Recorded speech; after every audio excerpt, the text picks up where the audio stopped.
தீனதயாளன் அவர்களே,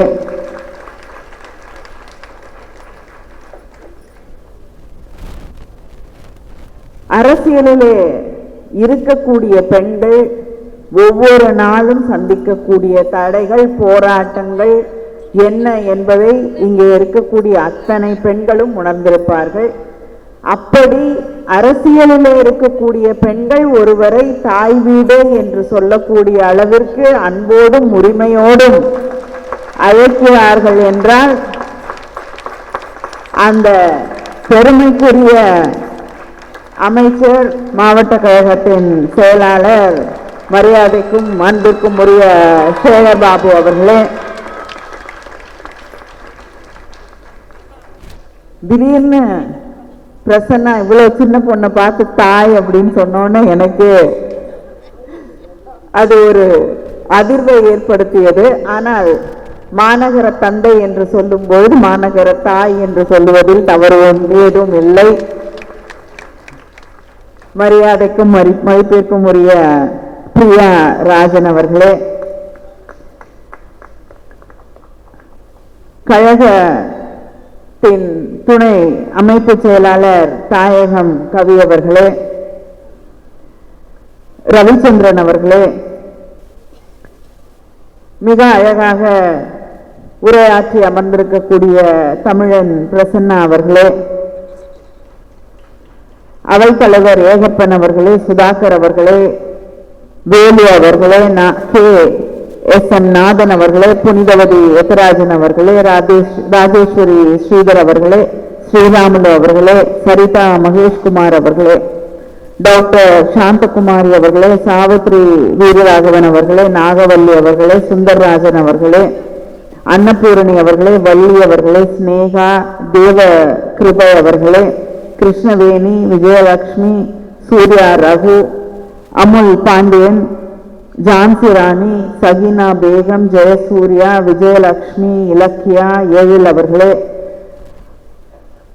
விஜயகுமார் அவர்களே, ஆர் பாபு, ஞான தீபம், சுகந்தி, புனிதா, மோகன், நதியா அவர்களே, இந்த நிகழ்ச்சியிலே நன்றி உரை வழங்க இருக்கக்கூடிய பொதுக்குழு உறுப்பினர் நிர்மலா தேவி அவர்களே, நிகழ்ச்சியிலே கலந்து கொண்டிருக்கக்கூடிய திராவிட முன்னேற்ற கழகத்தின் மூத்த முன்னோடிகளே, முன்னணி செயல் வீரர்களே, இங்கே நிகழ்ச்சியிலே கலந்து கொண்டிருக்கக்கூடிய என்னுடைய அன்பு சகோதரிகளே, நம்முடைய உயிரினும் மேலான தலைவர் கலைஞரின் உயிரினும் மேலான அன்பு உடன்பிறப்புகளே, உங்கள் அத்தனை பேருக்கும் என்னுடைய வணக்கத்தை, வாழ்த்துக்களை தெரிவித்துக் கொள்கிறேன். அமைச்சர் பேசும்பொழுது சொன்னார், மேடையிலே சரிசமமாக அமர ஆசைப்படலாம், ஆனால் முழு இடத்தையும் எடுத்துக்கொள்ளக்கூடாது என்று. மகளிருக்காக மகளிரால் நடத்தப்படக்கூடிய நிகழ்ச்சியிலே நீங்க 6 பேர் இருக்கீங்க, நாங்க 5 பேர் தான் இருக்கோம். பின்னாடி இருக்கவங்க அப்ப இன்னொருத்தர் 2 பேர் இருந்தாங்க. ஆனா பல மேடைகள்ல, இந்த மேடையில நீங்க நடத்தக்கூடிய நிகழ்ச்சியில வேணா இந்த அளவுக்காக எங்களுக்கு இடம் கொடுத்துருக்கீங்க. ஆனா நிறைய மேடைகளை,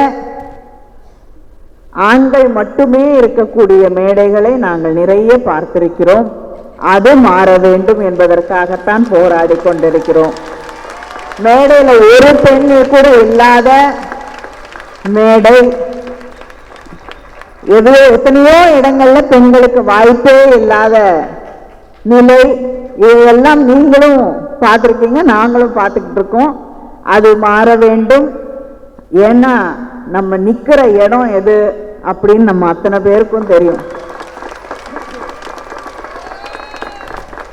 பெண்களுக்காக இந்த உலகத்தில் இருக்கக்கூடிய அத்தனை ஃபெமினிஸ்ட்னு சொல்லக்கூடிய பெண் போராளிகளுக்கு இணையாக குரல் கொடுத்த ஒரு மனிதன் இருந்தான் என்றால் அது தந்தை பெரியார். அந்த பெரியார் திடலிலே நின்று கொண்டு, ஏன்னா யாரு பெண்கள் உரிமையை பற்றி பேசினாலும் அதுக்கு ஒரு தடை வச்சிருப்பாங்க, இது வரைக்கும் போ, அதுக்கு மேல வேண்டாம். ஏன்னா அந்த சமூக கட்டுக்குள்ளேயே பெண்ணை பார்த்து பார்த்து பழகிய சமூகம். அதை உடைச்சிட்டு அவ வெளியில போகணும்னு நினைச்சா, ஏன்னா மேடையில ஏற்றி வச்சிருவாங்க, ஒரு மரியாதையான இடத்துல ஒன்று ஏற்றி வைக்கிறேன்னு சொல்லி ஒரு இடத்துல ஏற்றி ஒரு பீடத்துல வச்சுட்டு அதுலேருந்து இறங்கி ஆண்களை போல வீதியில நடக்க வேண்டும், நானும் நீ போகக்கூடிய பயணங்களிலே தூரங்களை எல்லாம் கடந்து பார்க்க வேண்டும், நீ செல்லக்கூடிய இடங்களை எல்லாம் சென்று பார்க்க வேண்டும் என்று ஆசைப்பட்டா ஒத்துக்க மாட்டாங்க. அங்கேயே இரு, அது மேல ஏற்றி வச்சிருக்கேன்ல, அந்த ஏற்றி வச்ச இடத்திலேயே நீ ஏறி நின்று கொண்டு இரு அந்த வட்டத்துக்குள் என்று சொல்லக்கூடிய சமூகத்திடம் இறங்கி வா, உன்னுடைய கனவுகளை நீ உருவாக்கு, அந்த கனவுகளுக்கு அந்த லட்சியங்களுக்கு எது தடையாக இருந்தாலும் அதை உடைத்தெறி என்று சொன்ன ஒரு மாமனிதன் என்றால் அது தந்தை பெரியார் அவர்கள் தான். அந்த தந்தை பெரியாருடைய கனவுகளை எல்லாம் நனவாக்கி காட்டிய ஒருவர் தான் தலைவர் கலைஞர் அவர்கள். சமையல் கட்டில் இருக்கக்கூடிய பெண்களுடைய கையில இருக்கக்கூடிய கரண்டியை பிடிங்கி விட்டு அவங்க கையில புத்தகத்தை கொடு என்று சொன்னது தந்தை பெரியார் அவர்கள். அதை செய்து காட்டியவர் தலைவர் கலைஞர் அவர்கள். அந்த பெண்களை படிக்க வச்சாதான் இந்த சமூகம் உருப்படும் என்று நம்பியவர் தந்தை பெரியார் அவர்கள்.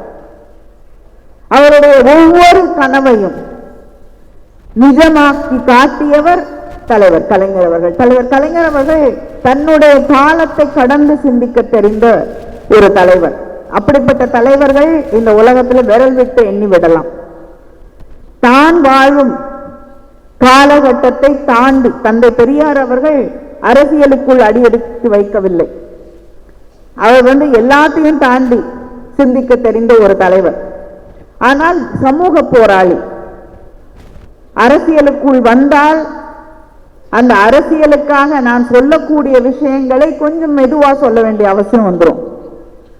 யாரையும் புண்படுத்தாமல் பேச வேண்டிய ஒரு கட்டாயத்திற்கு தள்ளப்படுவேன். எனக்கு அரசியல் வேண்டாம், இந்த சமூகம் மாற வேண்டும் என்று நினைத்த ஒரு தலைவன் தான் தந்தை பெரியார் அவர்கள்.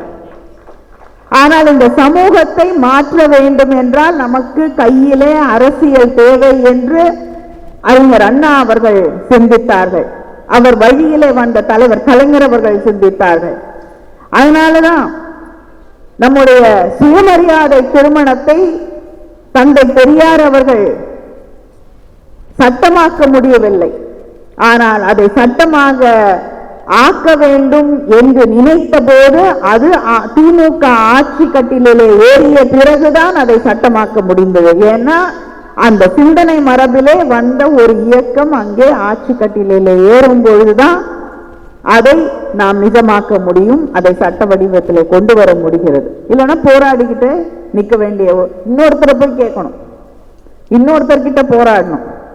நாம் ஆட்சியிலே இருக்கும்பொழுது நம்முடைய கொள்கைகளை நம்மால் நிறைவேற்றி காட்ட முடியும். அதை தலைவர் கலைஞர் அவர்கள், பேரறிஞர் அண்ணா அவர்கள் செய்து காட்டினார்கள். 2 நாளைக்கு முன்னாடி மகாராஷ்டிரால கை ரிக்ஷா இழுக்கிறது குற்றம் என்று ஒரு கோர்ட் சொல்லுது. நீதிமன்றம் கை ரிக்ஷா ஒழிக்கப்பட வேண்டும் என்று 2 நாளைக்கு முன்னாடி சொல்றாங்க. ஆனா எத்தனை ஆண்டுகள், 73ல கை ரிக்ஷாவை ஒழித்து அது மனித இனத்திற்கு எதிரான ஒன்று, மனிதனை வைத்து மனிதன் இழுப்பது ஏற்றுக்கொள்ள முடியாது என்று அதை ஒழித்து காட்டியவர் தலைவர் கலைஞர் அவர்கள். அதுதான் காலத்தை, தான் வாழ்ந்து கொண்டிருக்கக்கூடிய காலத்தை தாண்டி சிந்திக்க தெரிந்த ஒரு தலைவர் கலைஞர் அவர்கள். அதனாலதான் இத்தனை ஆண்டுகள் கழித்தும் அவரை பற்றி ஒவ்வொரு நாளும் பேசுவதற்கு நமக்கு புதிதாய் ஒரு விஷயம் இருக்கிறது. இந்த தமிழ்நாட்டில் எந்த இடத்துக்கு போனீங்கனாலும் அவர் தொடாத வாழ்க்கை, மாற்றாத ஒரு வாழ்க்கை, அடுத்த தளத்திற்கு எடுத்து செல்லாத ஒரு வாழ்க்கை, ஒரு குடும்பம் என்று ஒன்று இருக்கிறது என்றால் இல்லை இல்லை இல்லை என்று நாம் ஆணித்தரமாக சொல்ல முடியும். எத்தனையோ குடும்பங்கள் தலைவர் கலைஞர் இல்லை என்றால் நம்மை எதிர்க்கக்கூடியவர்கள், நம்மளுக்கு எந்த காலத்திலையும் ஓட்டு போட மாட்டேன் என்று சொல்லி வைராக்கியமாக இருக்கக்கூடிய எத்தனையோ குடும்பங்கள் இருக்கு. அவங்க யாருன்னு உங்களுக்கு நான் சொல்லி தெரிய வேண்டிய அவசியம் இல்லை. அமைச்சருக்கு ரொம்ப நெருக்கமானவங்க நிறைய பேர் இருக்காங்க அதுல. அதனால அவங்க யாருன்னு நான் சொல்ல வேண்டியதில்லை. திமுகவுக்கு ஓட்டு போடக்கூடாது. ஆனால் அந்த குடும்பங்களிலே வந்த முதல் பட்டதாரிகளுக்கு உதவிக்கரம் நீட்டியது, துணையாக நின்றது திராவிட முன்னேற்ற கழக ஆட்சி, தலைவர் கலைஞர் அவர்கள். அந்த பிள்ளைங்க பள்ளிக்கூடத்துக்கு போறதுக்கு பஸ் பாஸ் கொடுத்தது தலைவர் கலைஞர் அவர்கள். முதல் தலைமுறை பட்டதாரியாக அந்த பிள்ளைங்க வந்த போது அவர்களுக்கு உதவி செய்தது தலைவர் கலைஞர் அவர்கள். அதனால எந்த பாகுபாடையும் தலைவர் கலைஞர் அவர்கள் நினைத்து கூட பார்த்ததில்லை. கேஸ் சிலிண்டர், கேஸ் ஸ்டவ் கொடுத்தாங்க, யாரு என்ன அப்படின்லாம் பார்க்கல. யார் யாருக்கு இல்லையோ, யார் யாருக்கெல்லாம் தரப்பட வேண்டும் என்று இந்த சமூகத்தின் ஒடுக்கப்பட்ட அடுக்குகளிலே யார் யாரெல்லாம் இருந்தார்களோ அவர்களுக்கெல்லாம் வழங்கப்பட்டது. அது கொடுக்கறதுக்கு காரணம், சீக்கிரம் வேலையை முடிச்சுட்டு வெளியில வந்து வெளி உலகத்தை பெண்கள் பார்க்க வேண்டும்.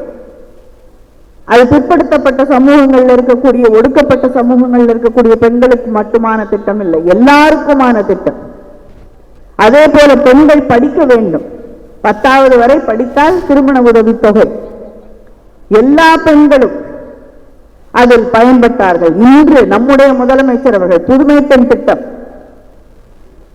அதே போல காலை உணவு திட்டம், எல்லாரும் எந்த வித்தியாசமும் இல்லாமல் எல்லா பிள்ளைகளும், எல்லா பெண்களும், எல்லா மாணவர்களும் பயன்பெறக்கூடிய திட்டங்கள்.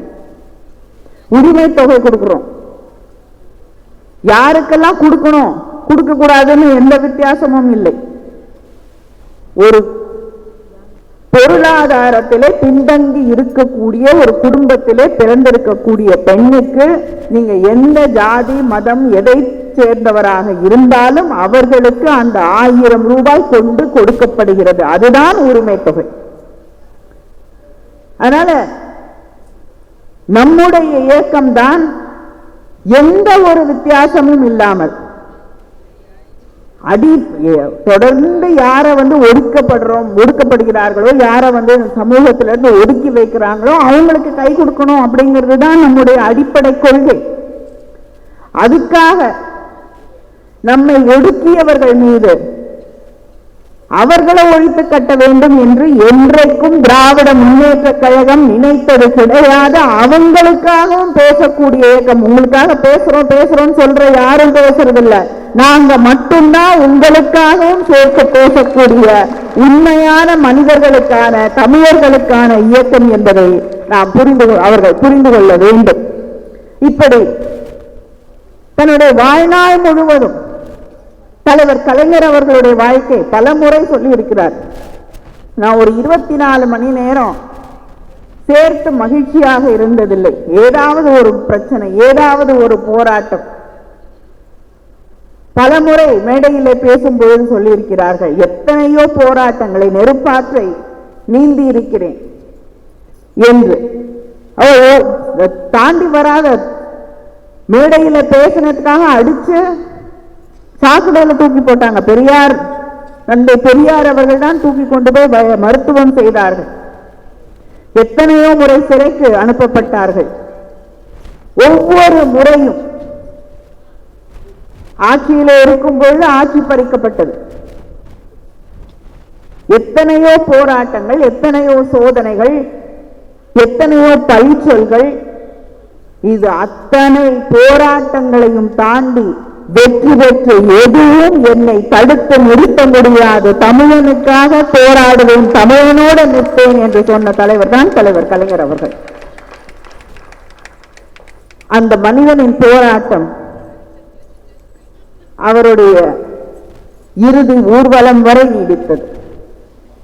இங்க இருக்கக்கூடிய அத்தனை பேருக்கும் தெரியும், அவருடைய வாழ்க்கையில ஒரே ஒரு ஆசை தான் அவருக்கு. வேற எதற்காகவும் அவர் ஆசைப்பட்டது கிடையாது. தன்னுடைய தலைவன் அருகிலே தனக்கு ஒரு இடம் வேண்டும். வேற எதை பத்தியும் அவர் கவலைப்பட்டதில்லை. ஒரு வீடு வேணுமோ, ஒரு இடம் வேணுமோ, எது வேணுமோ, இதை பத்தியும் அவர் பேசி கூட நான் கேட்டதில்லை. என்ன வண்டியில போறோம்னு பத்தி அவர் கவலை இல்லை, அக்கறை இல்லை.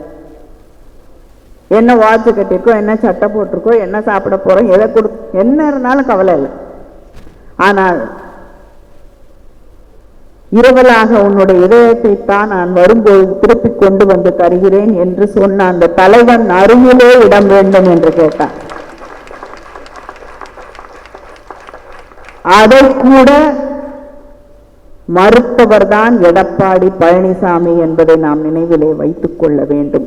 அந்த போராட்டத்தையும் தலைவர் கலைஞரின் மகனாக தலைவருக்காக போராடி பெற்று தந்தது நம்முடைய அண்ணன் தளபதி அவர்கள் என்பதை நாம் நினைவிலே வைத்துக் கொண்டு